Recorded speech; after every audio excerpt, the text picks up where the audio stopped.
Muy buenos días, vamos a iniciar la clase. Primero vamos a esperar un par de minutitos a que se nos unan los compañeros, a efecto de que, eh, eh, a efecto de que podamos hacerlo con más continuidad y que pongan también su nombre en el chat grupal. Entonces esperamos un par de minutitos y luego iniciamos.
Buenos días, vamos a comenzar con la clase de hoy. Primero nos vamos a dar un par de minutitos para que podamos poner el nombre en el chat grupal y hasta mientras vamos a abrir el material pertinente para seguir avanzando. Entonces empezamos en un par de minutitos.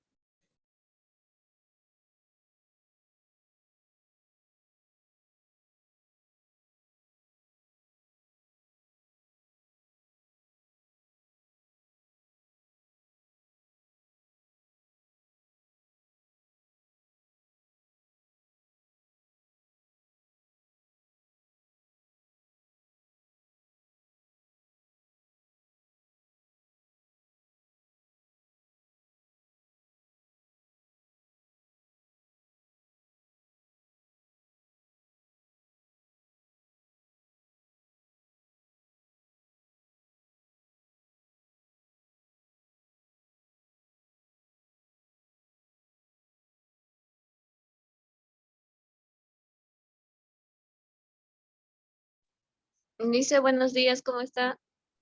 Buen día. Ahorita iniciamos hasta mientras estamos esperando un minutito a que se conecten y demás, pero yo creo que ya está. Ya le he puesto el tema 7 aquí también a la plataforma hasta mientras.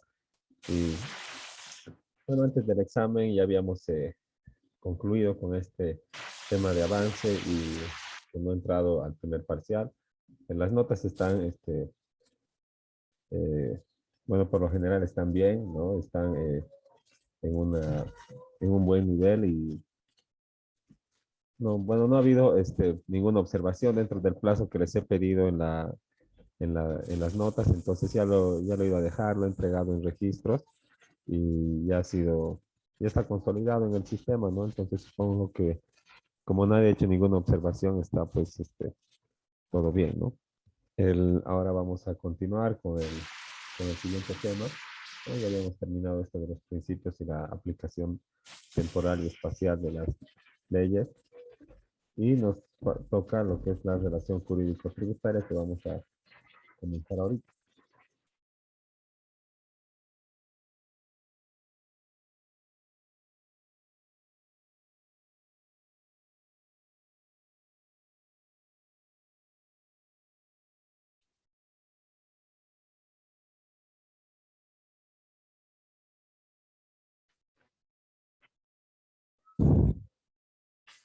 Bueno, entonces, pues está, que me lleva a buscar la diapositiva, está también aquí el, nuestro código tributario. Y el que tenía subrayado se ha arruinado. Ya no quiere abrir. Así que no hay que sacar otro. Está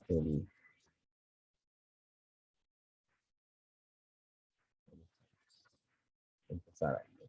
Entonces, ahora nos toca ver lo que es la relación jurídica tributaria. ¿No? Ya hemos visto las generalidades del derecho tributario y de cómo se aplica en el tiempo y en el espacio, ¿no? Ahora vamos a ver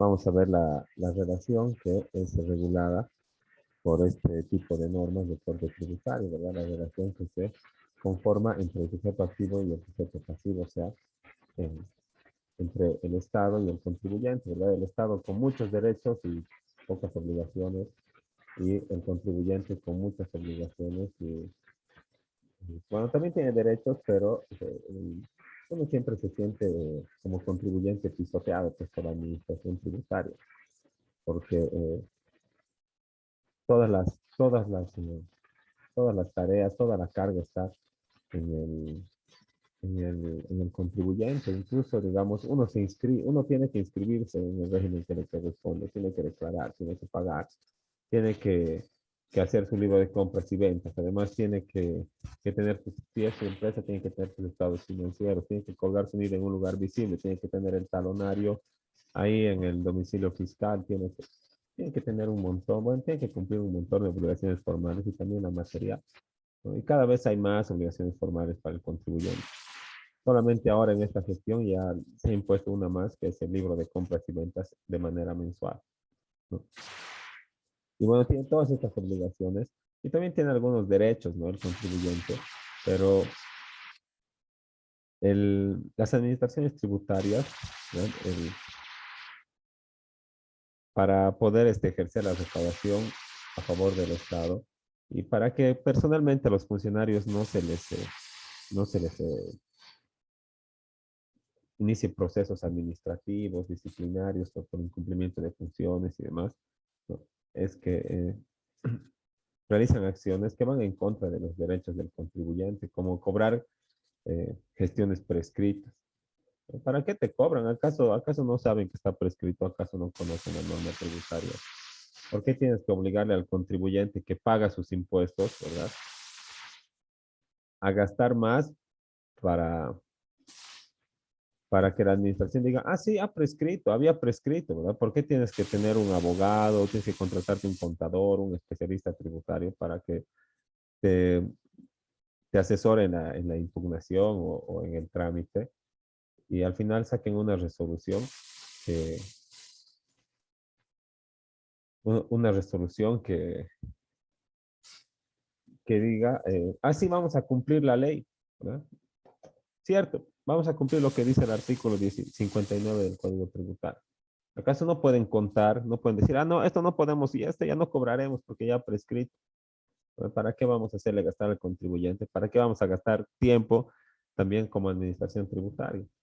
¿No? Pero si no cobran y se prescriben las gestiones, se está afectando pues al Estado, ¿verdad? Y si no es responsable el contribuyente, es responsable el funcionario. Entonces van a tener responsabilidad por no haber cumplido con sus funciones dentro del plazo que establece la norma. Así que, bueno, esta relación jurídica no es, es un nexo así especial que se conforma entre estos dos, entre estos dos, entre estas dos partes, ¿no? Sujeto activo, la administración tributaria, y sujeto pasivo, el contribuyente o su sustituto, ¿no? Entonces, se produce entre dos o más sujetos a propósito de un hecho generador, ¿no? Al cual una norma jurídica le atribuye ciertas consecuencias. Entonces, si yo recaigo en un hecho generador, si vendo, o por ejemplo, si soy propietario de una casa, ¿verdad? He recaído esa condición, en ese hecho que establece la norma como origen de obligaciones tributarias. Entonces, a este hecho, a esta condición de ser propietario, ¿verdad? La norma dice, vas a pagar el impuesto municipal a la propiedad de bienes inmuebles. Entonces, la norma jurídica, la ley, le atribuye ciertas consecuencias. ¿Qué consecuencias? Que vas a pagar impuestos cada año, ¿no? Entonces, ahí se conforma una relación jurídico-tributaria entre la administración, que tiene el derecho patrimonial de recibir la recaudación, y vos, que tienes la obligación de pagar en plazo, si tienes que declarar en el formulario, tienes que hacerlo, ¿verdad? Y todas las demás obligaciones que conlleva como sujeto pasivo, ¿no? Entonces, bueno, está acá un ejemplo, pero de responsabilidad civil. para ver, digamos, cómo se conforman un poco las relaciones jurídicas, ¿no? Entonces, si Pedro choca su vehículo contra el de Ramón y le ocasiona deterioros, surge entre ellos una relación jurídica que, bueno, tiene como objeto la reparación del daño civil. Lo propio se conforma también una relación jurídica en el caso laboral, en el caso familiar, en el caso tributario, ¿no? En el caso de los procesos de niñez y adolescencia y en todos los que exista eh, eh, derechos, obligaciones e intereses y choque de intereses que tienen que ser resueltos, ya sea, digamos, o en vía administrativa, por la administración, que por la misma administración a la que, con la que estás, con la que tienes la obligación, ¿no? Y eso es, digamos, por ejemplo, que es más fácil ejemplificar que explicar, ¿no? Si tienes si, si a vos te hacen una resolución que en la administración tributaria que crees que va en contra de tus derechos como contribuyente, puedes recurrir, la verdad, la recurres de alzada o después jerárquico, con recurso jerárquico, pero cuando la recurres con recurso de alzada, no es ante el juzgado y no es ante otra autoridad o institución que sea una tercera que no tenga que ver con las partes, sino que es ante la misma administración tributaria, solamente que, eh, digamos, un superior jerárquico, pero sigue siendo administración tributaria, ¿no? Entonces, eso en la vía administrativa, pero cuando te vas a la vía judicial, ya estamos hablando de otra institución, ¿verdad? De la magistratura que en sus juzgados de materia especializados van a resolver este litigio que surge entre la administración tributaria y un contribuyente, ¿no? Y esos procesos se llaman contenciosos tributarios. Ahora, en materia tributaria, el vínculo que se forma implica el cumplimiento de una serie de obligaciones materiales y formales. ¿Qué obligación tiene el Estado de cumplir con los principios de legalidad, todo eso, ¿no? Respetar los derechos del contribuyente que están acá en el Código Tributario, ¿no? Que, no me acuerdo, está por el ciento algo, ¿no? Bueno, están derechos de la administración tributaria y aquí están los derechos del contribuyente, ¿no? A ser informado, a que la administración resuelva expresamente las cuestiones planteadas. Y bueno, hay 10, una lista de 10 situaciones o 10 derechos del contribuyente, ¿no? Ser informado, bueno, trípticos, en tu buzón tributario y todo lo demás, ¿no? Que la administración resuelva expresamente las cuestiones planteadas en procesos previstos por este código, que te responda a tus solicitudes, ¿no? Que, que cumpla con los plazos de los procesos administrativos, ¿no? Que emitan resoluciones fundamentadas, ¿no? También puedes solicitar certificaciones y copias de declaraciones. Y eso también se hace mediante la oficina virtual, nomás ya no es necesario recurrir a la administración tributaria. Bueno, en caso de que sea la municipal, digamos, sí puedes solicitar. A la reserva y confidencialidad de datos, ¿no? Entonces, no puede ir divulgando, pues, la administración tributaria si eres deudor tributario, ¿no? Por ejemplo, si tienes algunos periodos pendientes de pago. A ser tratado con el debido respeto y consideración por el personal, ¿no? Y eso es la atención de calidez, ¿no? El- y apunta más a valores personales de cada uno de los funcionarios, ¿verdad? Humildad, amabilidad, respeto, puntualidad, ¿no? Al debido proceso y a conocer el estado de la tramitación del proceso, ¿no? Y a esto ya, cada vez que se va tecnificando o informatizando la cosa, se va complicando cada vez más, ¿no? Porque sí hay un derecho al debido proceso, ¿no? Pero ¿qué pasa cuando te notifican en tu buzón tributario vía electrónica y tú no entras al buzón tributario? La ley dice que al quinto día de que te han enviado ya estás notificado, aunque no hayas visto, y empieza a correr tus plazos. Y tal vez cuando abres por primera vez porque estabas en una provincia o porque no estabas acá o tenías algo que hacer, eh, o no, o simplemente no manejas vos, ¿verdad? No sabes manejar nada de informática y lo único que has hecho es abrir tu NID y darle tu usuario y contraseña a tu contador y bueno, tampoco él tiene la obligación pues de revisar el buzón, ¿verdad? Él hace las declaraciones, las imprime y todo lo demás. Entonces, bueno, resultado es que se te ha configurado una deuda tributaria. Y tal vez tú podías impugnar, podías presentar algunas cosas, ¿no? Pero ya te ha vencido el plazo. Ya no puedes beneficiarte tampoco de un arrepentimiento eficaz o de una gran reducción o de la reducción de sanciones, ¿no? Que establece el Código Tributario, ¿no? Entonces, te está perjudicando en tus derechos, pues porque te han notificado vía electrónica, no te lo han ido a entregar en tu mano ni te lo han pegado en tu domicilio fiscal, ¿no? Pero ahí ya estamos hablando de que para que eso sea válido tiene que haber un debido proceso, pero un debido proceso electrónico ya también, ¿no ves? Que, eh, no sé, pues que se asegure con algunas medidas que el contribuyente pueda defenderse, ¿no? El, no sé, que se le mande repetidas veces, que se le llame al celular que se tenga registro de llamadas al celular que ha aportado al momento de inscribirse, o, o no sé, o que por lo menos pase el funcionario o algo así y le diga, oye, estás notificado vía electrónica, chao, o algo así, no sé, pero tenemos que hacer algo para que con esas nuevas medidas informáticas también se asegure el debido proceso y ya también tenemos que pensar en un debido proceso electrónico, ¿no? Porque todo es mediante la oficina virtual. Ahora te dosificas, puedes facturar por ahí, puedes dosificarte también para imprimir tus manuales, puedes sacar tus certificaciones, extractos de declaraciones, hacer las mismas, ¿verdad? Apropiarte de crédito fiscal y todo lo demás mediante tu oficina virtual y también te van a notificar los procesos que te estén iniciando. Ahora, formular y aportar en los plazos previstos todo tipo de pruebas, ¿no? Y esto es, digamos, cuando dice todo tipo de pruebas, no hay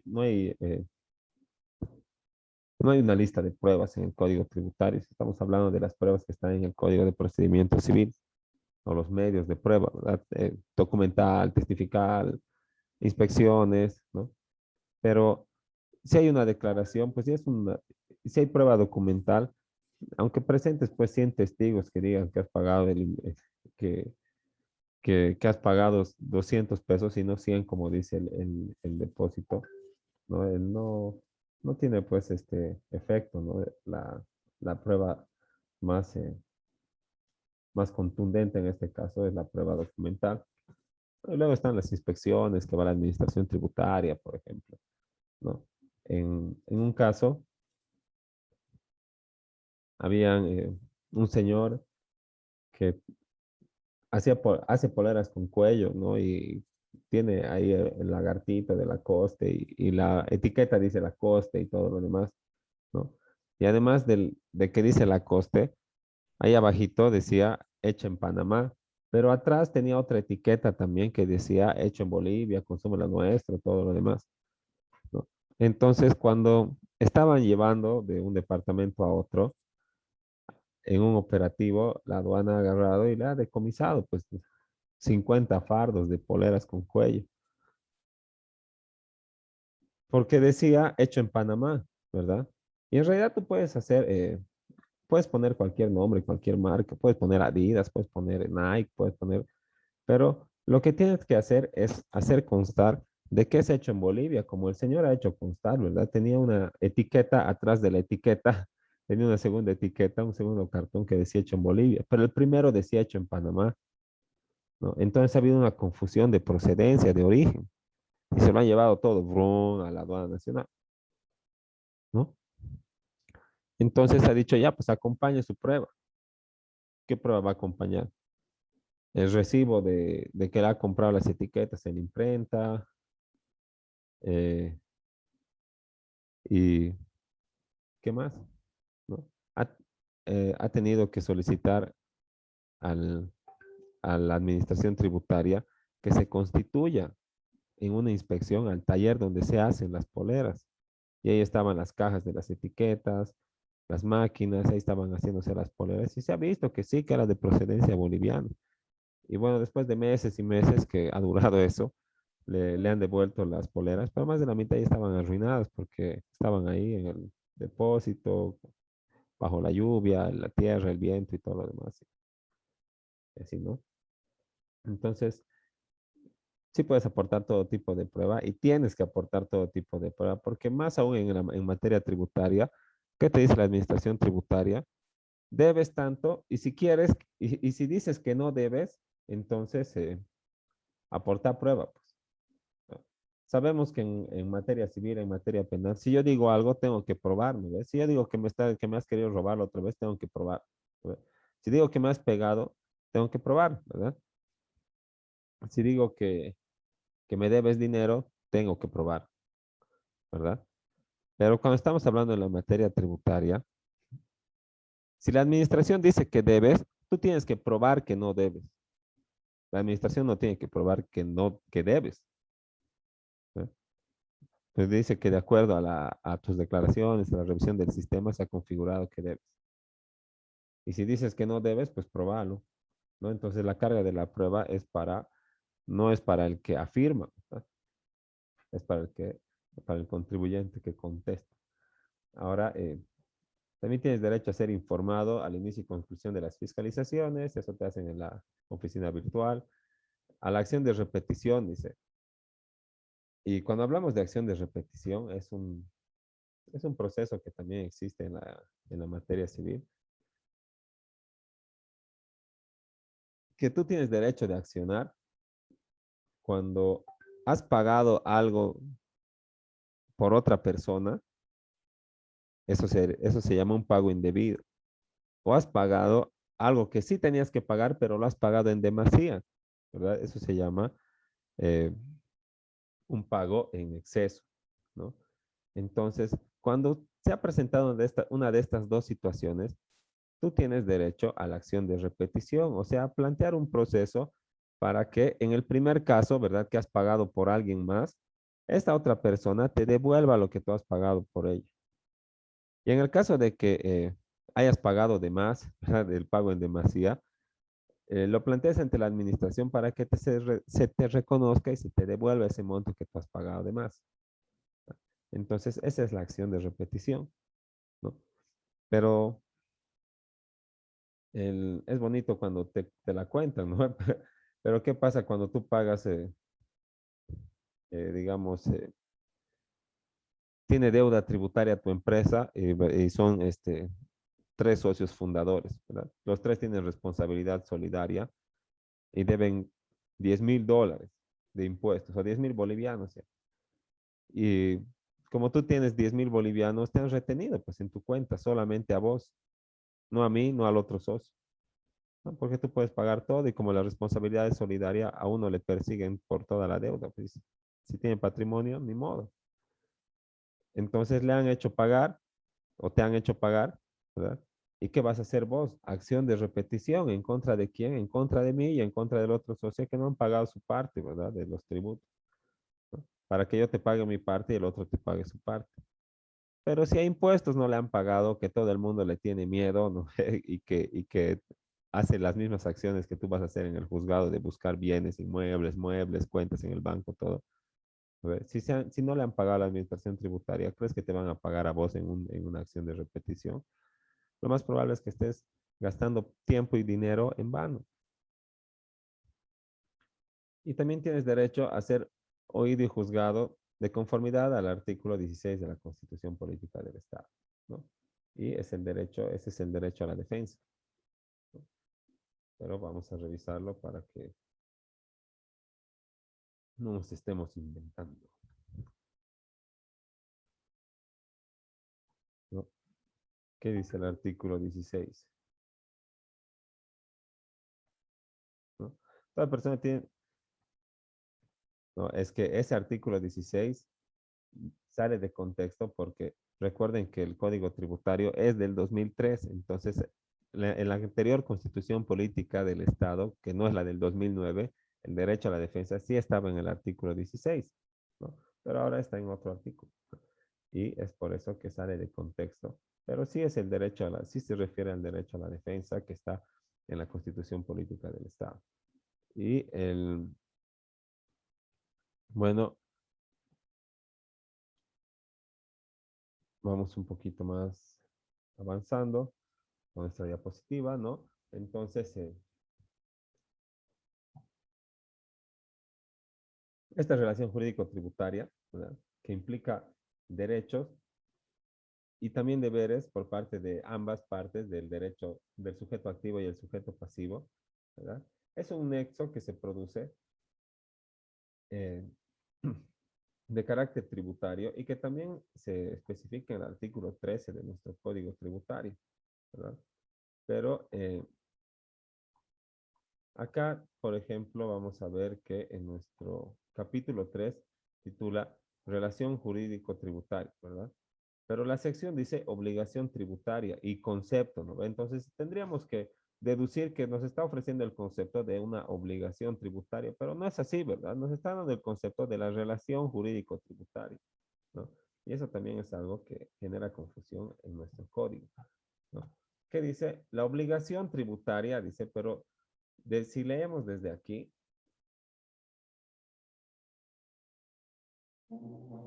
eso es la relación jurídico-tributaria. Dice, constituye un vínculo, ¿verdad? Un nexo, algo que nos une, de carácter, un vínculo de carácter personal, aunque su cumplimiento se asegure mediante garantía real o con privilegios especiales, ¿no? Entonces, no estamos hablando de la obligación, porque la obligación es el tributo determinado, ¿verdad? Es la cantidad de dinero que yo le debo a la administración tributaria por haber recaído en un hecho generador antes de que se venza el plazo para el cumplimiento de la obligación. O sea, antes de que tenga intereses, antes de que tenga recargos, antes de que esté en mora. Eso es obligación tributaria. No, obligación no es un vínculo, obligación es el impuesto determinado, lo que yo tengo que pagar, ¿no? ¿Y qué es el vínculo? Es la relación, ¿no? Entonces, relación jurídico-tributaria, ¿qué es? Es un vínculo de carácter personal, dice, ¿entre quién?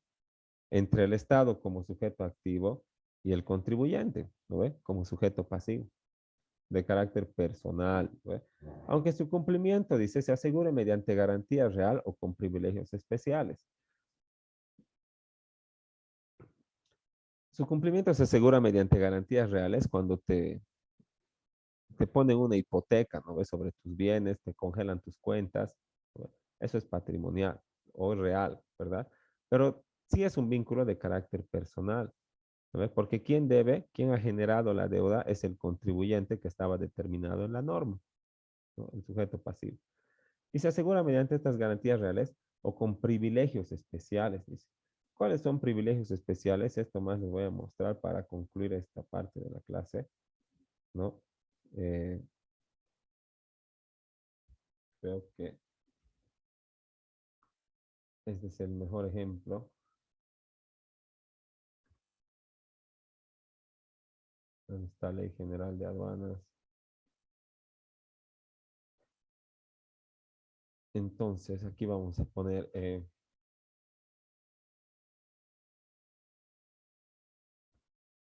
prenda preferente. ¿Qué dice? Las mercancías constituyen, esto es de Ley 1990, eh, Ley General de Aduanas, que también son normas de carácter tributario, porque ¿qué hacen las aduanas? Son administraciones tributarias que cobran tributos aduaneros, ¿verdad? O sea, impuestos de importación. Dice, las mercancías constituyen prenda preferente en favor del Estado, las cuales garantizan el cumplimiento de las obligaciones tributarias y pago de pago de aduaneras, las sanciones pecuniarias y otros derechos emergentes, ¿no? Entonces, ¿qué quiere decir esto?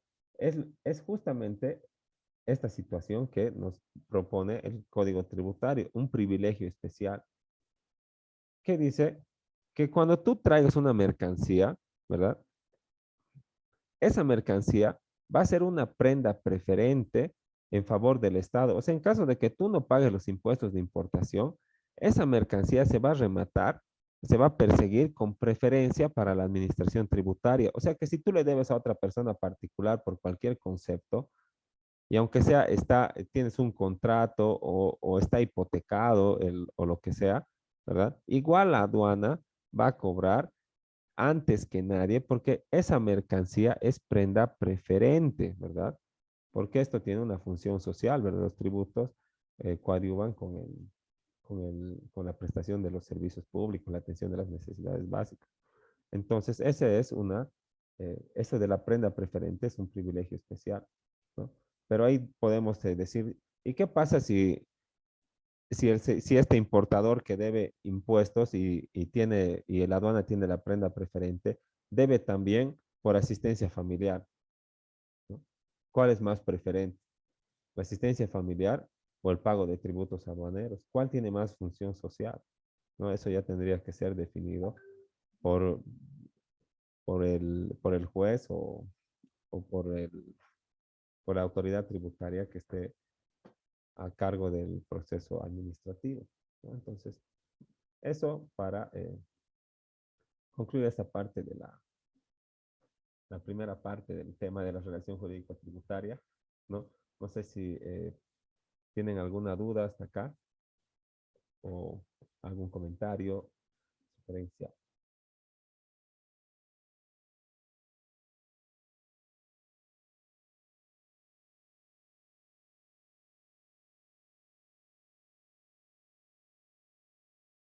Bueno, entonces, si no tienen ninguna duda ni comentario, entonces vamos a tomar el silencio como positivo y nos vamos a ir al receso y en 5 minutitos les comparto el nuevo enlace para poder continuar con este tema de la relación jurídico-tributaria.